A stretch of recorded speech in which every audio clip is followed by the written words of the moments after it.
A man recently wrote to this channel with a warning for anyone considering retirement in the Philippines. He asked us not to use his real name, so we'll call him Robert. When Robert arrived in the Philippines, he was 68 years old.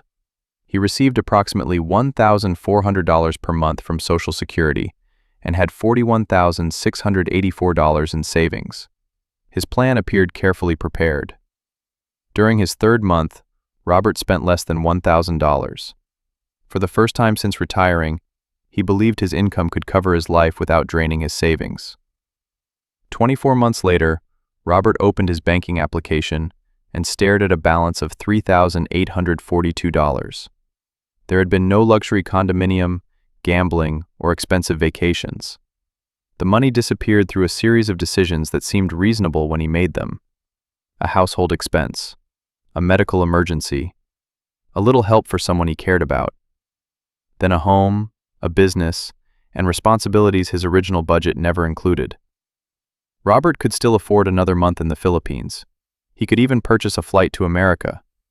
What he couldn't afford was everything waiting after he landed: temporary housing, transportation, deposits, and the cost of rebuilding his life. He had enough money to stay. He no longer had enough money to start over. This is how an affordable retirement became a life Robert could afford to stay in, but could no longer afford to leave. Robert had spent nearly 36 years working as a diesel mechanic in Spokane, Washington. His plan had been to work until 67, collect Social Security, and live quietly near his 2 adult sons. But his marriage had ended years earlier, and both sons eventually moved away to build families of their own. By the time Robert retired, familiarity was the only thing keeping him in Spokane. After Medicare deductions, he received approximately $1,400 per month. His apartment cost $975, and utilities and internet added another $180. Food, prescriptions, car insurance, and fuel pushed him beyond his monthly income before anything unexpected happened. The difference came from savings. Some months he withdrew $300. When his car needed repairs or a dental problem cost him $1,700, he withdrew considerably more.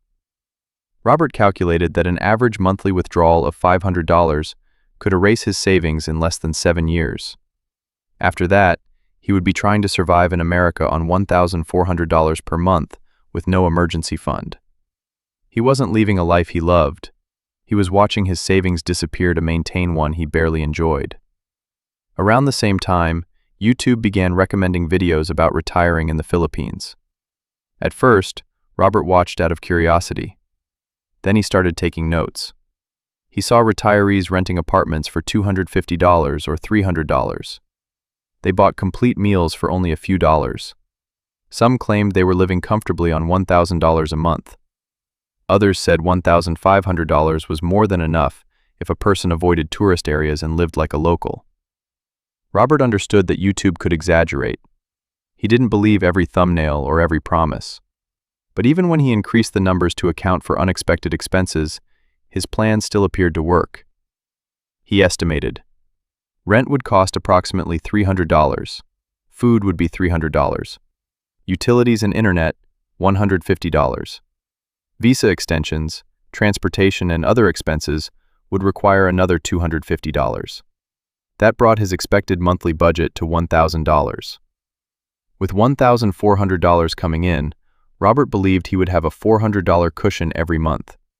His Social Security would cover his life. His savings would remain untouched for emergencies. The future no longer looked like a countdown.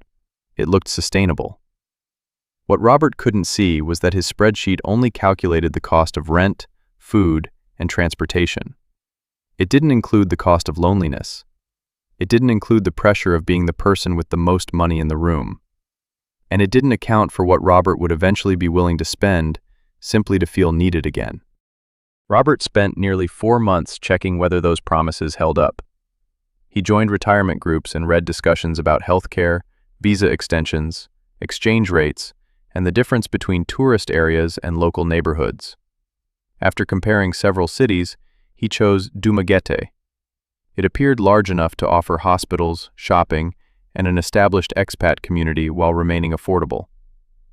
Robert also tested a more cautious $1,200 monthly budget. Even at that amount, his Social Security would cover almost everything, leaving his savings available for medical care or a return to America. His sons weren't convinced. They didn't try to stop him, but they asked questions Robert couldn't answer confidently. What would he do if he became seriously ill? What if the cost of living increased? What if he hated it after 6 months? Robert told them the same thing he had been telling himself. If it doesn't work, I'll come home. At the time, that was true. He had enough savings to leave, return to America, and rebuild. He assumed that option would always be available. Robert sold his car and most of his furniture. He kept several boxes with one of his sons and packed everything else into 2 suitcases. Because visitors to the Philippines need proof of onward travel, he purchased a round-trip ticket rather than arriving with no documented plan to leave. He told himself the return portion was insurance. If life in the Philippines wasn't what he expected, he would use it. If he decided to stay, he would adjust his plans legally through the appropriate visa extensions. Before leaving, Robert had $41,684 in savings. He wrote the number at the top of a notebook. Underneath it, he wrote 3 rules. Never use savings for ordinary monthly expenses. Always keep enough money to return to America. Never make an important financial decision because he felt pressured. Those rules made him feel prepared. Within 2 years, he would break all 3. When Robert landed in the Philippines, the first thing he noticed was the heat. The second was the noise. Cars, motorcycles, conversations, and music seemed to blend into one constant background. After the quiet routine he had left behind, everything felt slightly overwhelming. But it also felt alive. Robert spent his first 10 days in a modest hotel while looking for a long-term rental. He eventually found a small, furnished apartment outside the busiest part of Dumaguete. The rent was 16,000 pesos per month, higher than the $300 he had planned, but still far below what he paid in Washington. The apartment had air conditioning, a small refrigerator, basic furniture, and reliable internet service. Robert paid the first month, a security deposit, and an additional month in advance. Then came bedding, kitchen supplies, a fan, a water dispenser, a local SIM card, transportation, and weeks of buying food before he learned where local residents shopped. Individually, none of the purchases felt significant. Together, the move cost him nearly $3,800 before he had completed his first month. Robert wasn't alarmed. He had expected relocation expenses. He recorded every purchase and told himself these were one-time costs. The following month, his spending dropped sharply. Rent was approximately $280 at the exchange rate then. Electricity, water, and internet came to around $120. He spent approximately $260 on groceries and meals. Transportation, visa-related costs, and miscellaneous purchases added another $170. His total was just over $830. The math worked. During his third month, Robert spent slightly less. He began eating at local restaurants instead of places designed for tourists. He learned which market sold affordable produce. He stopped taking a tricycle for distances he could comfortably walk. His monthly expenses remained below $900. After paying for his regular life, he still had money left from Social Security. The initial relocation expenses had reduced his savings to a little under $38,000, but the balance was no longer declining. For the first time in years, Robert finished a month without needing to transfer money from savings. He took a photograph of his handwritten budget and sent it to his sons. "I told you I'd be okay," he wrote, and at that moment, Robert believed it. For approximately 6 months, Robert lived almost exactly as he had planned. He woke early, made coffee, and walked before the afternoon heat arrived. Some mornings he sat near the boulevard and watched the ferries in the distance. He explored nearby markets, tried unfamiliar food, and learned enough everyday words to make people smile when he attempted to use them. There was no alarm clock, no rent increase waiting at the end of a lease, no car requiring another repair. Financially, moving to the Philippines appeared to be one of the smartest decisions he had ever made. But once the excitement faded, Robert began noticing how much of his life was spent alone. He had assumed meeting people would happen naturally, but most of the foreigners he encountered already had partners, friends, and established routines. Calls with his sons became difficult because of the time difference. He often learned about birthdays and family events through photographs after they had happened. His days narrowed into a predictable routine: coffee, a walk, lunch, several hours watching videos, dinner alone. He wasn't unhappy enough to leave, but he wasn't building the life he had imagined. The budget was succeeding. Robert was the part of the plan that wasn't. That began to change when he met a woman named Maribel. She was 45 and worked at a small pharmacy Robert visited for blood pressure medication. Their first conversations were brief. She asked where he was from. He asked how to pronounce the name of a local dish. The next time he entered, she remembered him. Then she remembered his name. To anyone else, it might have seemed insignificant. To Robert, after months of feeling anonymous, it mattered. They began talking whenever the pharmacy wasn't busy. Maribel asked about his former job, his sons, and why he had chosen the Philippines. She told him about her daughter, her elderly mother, and the long commute she made 6 days a week. Nothing about their conversations felt romantic in the beginning. Robert simply enjoyed having someone who noticed when he arrived. Eventually, Maribel suggested they meet for coffee on her day off. Robert spent less than $10 that afternoon. It was one of the smallest expenses he recorded that month. It would also become one of the most consequential. Robert and Maribel began meeting once or twice a week. Sometimes they ate at a small restaurant near the pharmacy. Other times they walked along the boulevard and talked until Maribel needed to travel home.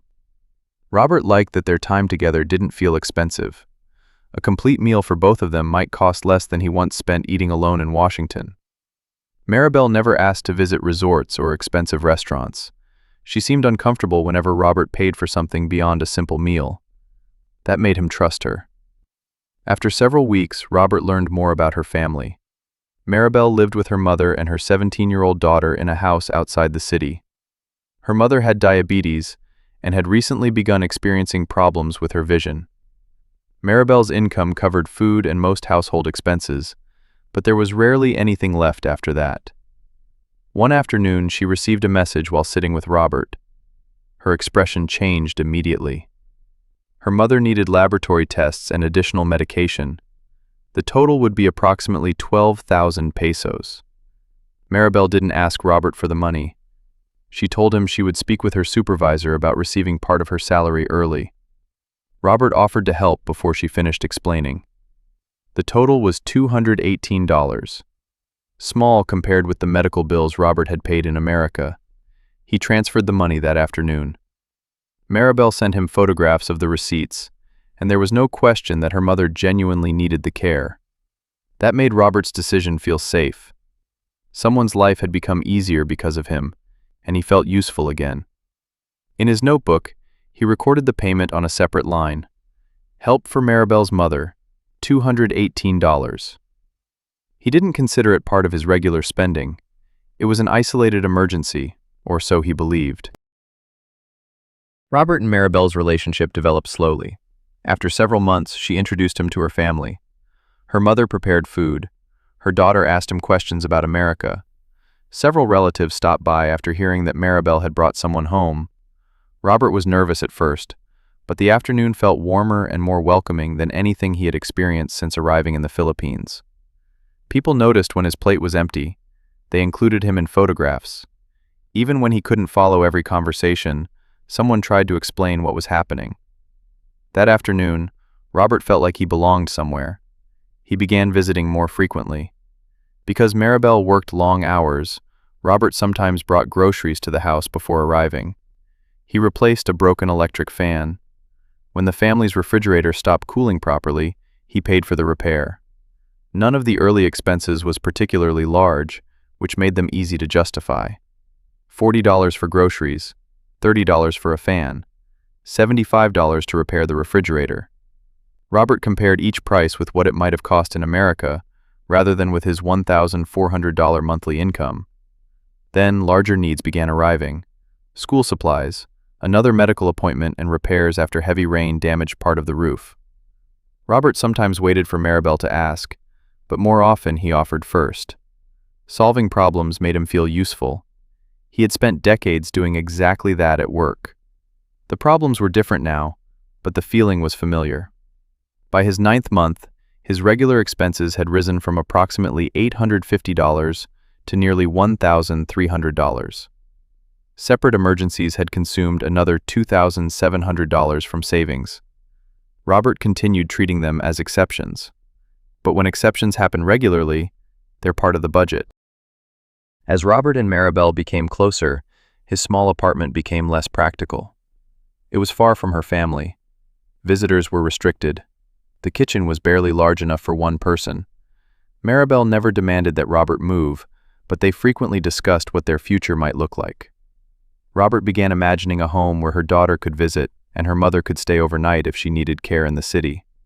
He found a 2-bedroom house for 24,000 pesos per month. It had a larger kitchen, a small outdoor area, and enough room for Maribel's family to visit comfortably. The rent was almost $150 more than his apartment. Robert hesitated. Then he told himself that this was why he had moved to the Philippines. He hadn't crossed the world to spend retirement alone in a single room. He paid the deposit, advance rent, and moving expenses from savings. The new home needed furniture, a table, additional bedding, cooking equipment, curtains, another air conditioner for the 2nd bedroom. By the time the house felt complete, Robert had spent approximately $4,600.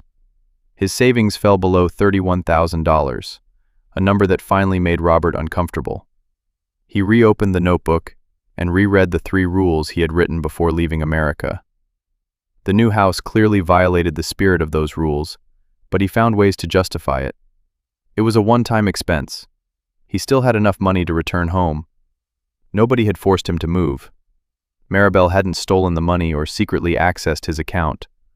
Robert was making these decisions willingly. But he was no longer following his retirement plan. He was protecting the life he was afraid to lose. The larger house also changed his regular monthly expenses. Rent increased. Electricity nearly doubled because of the additional air conditioner. More family members visited, which meant more food and transportation. Robert's spending rose to approximately $1,750 per month. For the first time since moving, his Social Security could no longer cover his ordinary life. Every month, he transferred several $100s from savings. He told himself it was temporary. Maribel was looking for work with better hours. Her daughter would finish school soon.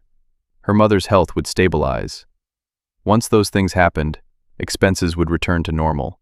But the following month brought a different problem. Maribel's commute had become increasingly difficult, and Robert was tired of relying on tricycles whenever they needed to travel outside the city. He purchased a used motorcycle for approximately $2,100.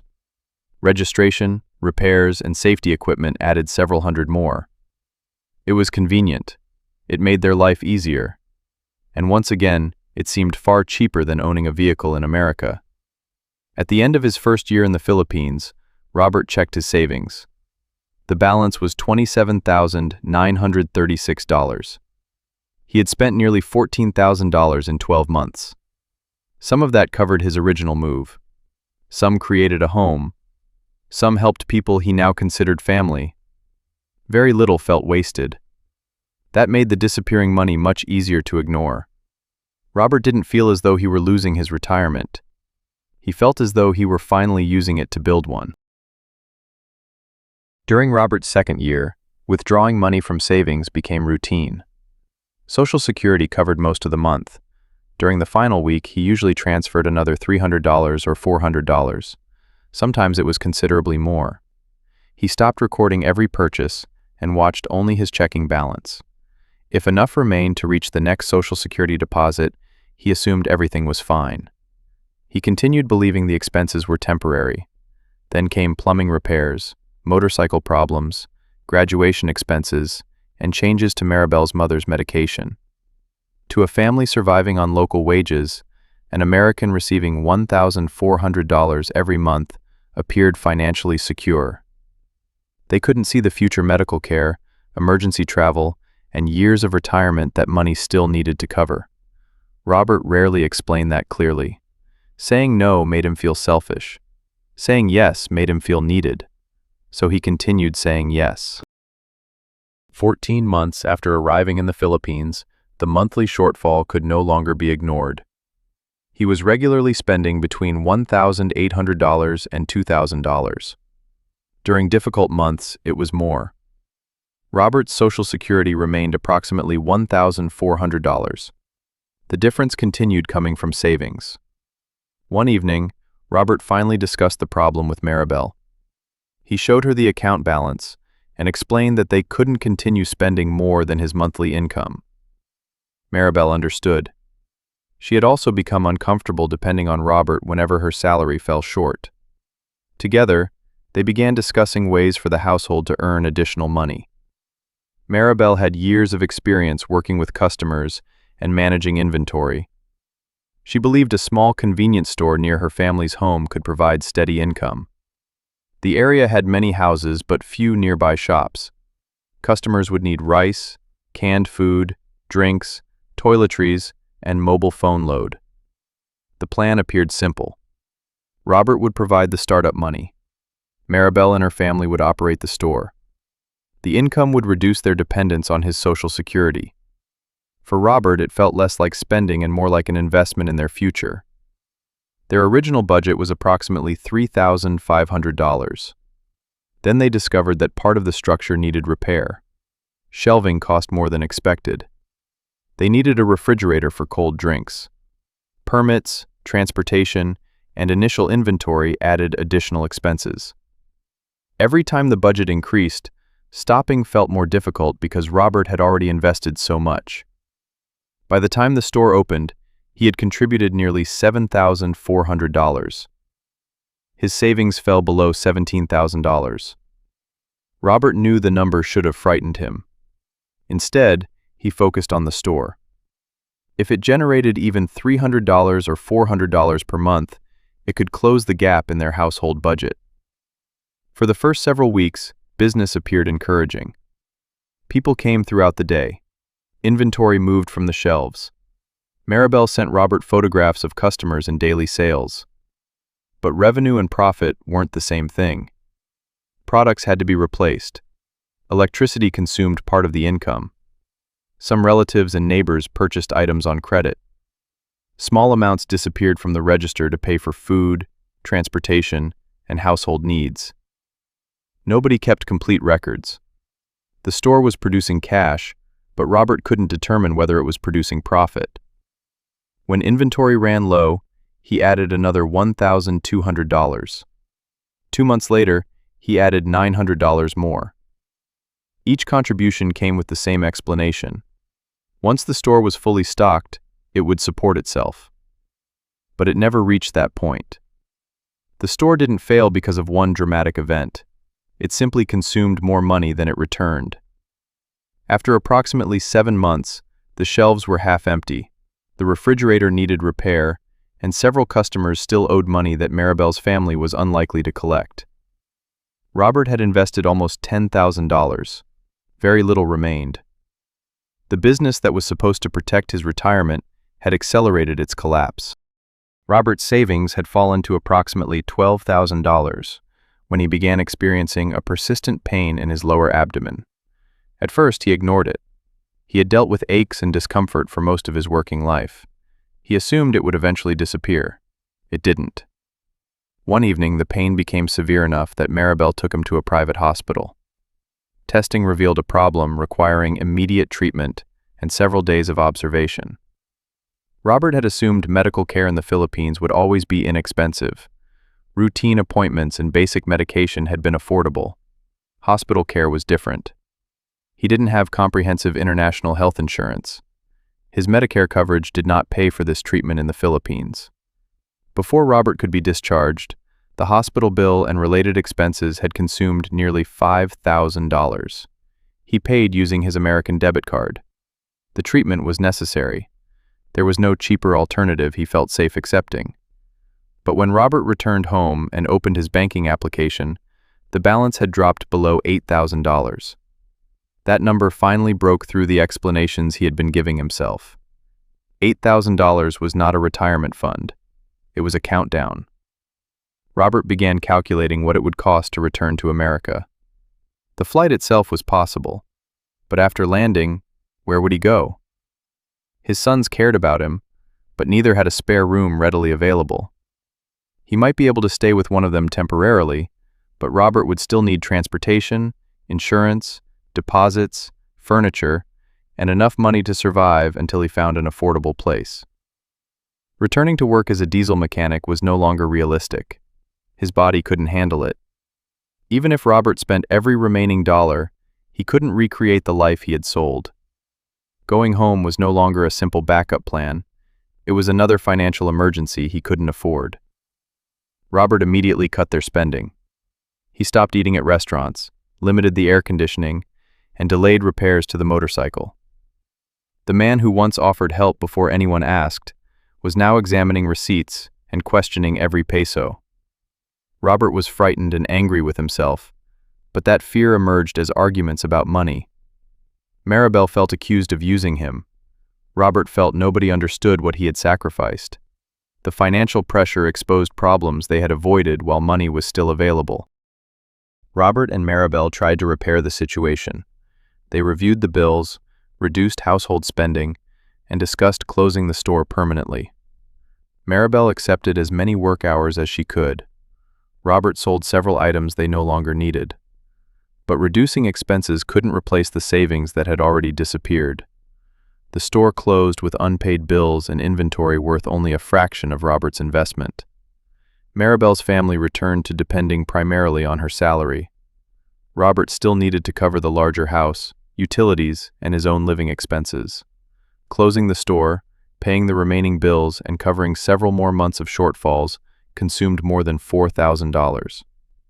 Every financial conversation brought the same tension back into the room. Robert began asking questions he should have asked much earlier. How much had the family spent? Where had the store's revenue gone? Why had so many customers received credit? Why had Maribel allowed relatives to take products without paying immediately? Maribel had questions of her own. Why had Robert agreed to expenses he couldn't afford? Why had he repeatedly described his savings as enough for retirement? Why had he offered help and then treated that help as evidence against her? Those questions didn't have simple answers. Maribel had benefited from Robert's money. So had her family. But Robert had also enjoyed being the provider. He had used money to create a role for himself in a family that existed long before he arrived. Every time he solved a problem, he felt more connected to them. Now that he could no longer solve those problems, he wasn't sure where he belonged. Several weeks after another argument, Maribel returned to her mother's house. She told Robert they both needed time. She didn't disappear. She didn't take the remaining money. She continued checking on him after his hospital treatment. But the relationship they had built couldn't return to what it had been. Too much resentment had become attached to every expense. Robert felt used. Maribel felt blamed. Both feelings could exist at the same time. Their relationship may have been genuine. It was also financially unsustainable. By the end of Robert's second year in the Philippines, the balance in his savings account was $3,842. He still received approximately $1,400 per month. That income hadn't disappeared. But almost everything that protected him from an emergency had. Robert could no longer afford the two-bedroom house. Breaking the lease early cost him part of his deposit. He sold the motorcycle for much less than he had paid. He gave away furniture that nobody was willing to purchase. Within weeks, the home he had spent thousands of dollars creating was dismantled. Robert moved into a small studio apartment. It had one room, a basic kitchen, and an air conditioner he used sparingly. The rent was 9,000 pesos per month.